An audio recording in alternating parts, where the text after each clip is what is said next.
انخفاض محسوس في درجة الحرارة تشهده عدة ولايات شمالية وداخلية، واضطرابات جوية مرتقبة يتوقعها الديوان الوطني للأرصاد الجوية ستستمر طيلة الشهر الجاري.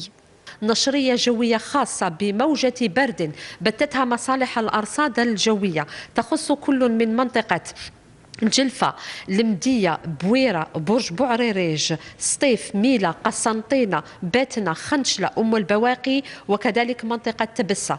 إذن هذه النشرية الخاصة تقول أن درجات الحرارة القصوى على هذه المناطق لن تتعدى 6 درجات مئوية فقط، أما الدنيا فقد تقارب ناقص 6 درجة مئوية، أي 6 درجات تحت الصفر. وهذه الوضعية على هذه الولايات سوف تستمر يوم الأحد، يوم الاثنين، وحتى يوم الثلاثاء بإذن الله. ولحماية الأشخاص والممتلكات يقوم قسم التنبؤات للديوان الوطني للأرصاد الجوية بتحرير نشرات خاصة يتم فيها تحليل مختلف النماذج الرقمية العالمية والوطنية لرصد آخر مستجدات التقلبات الجوية.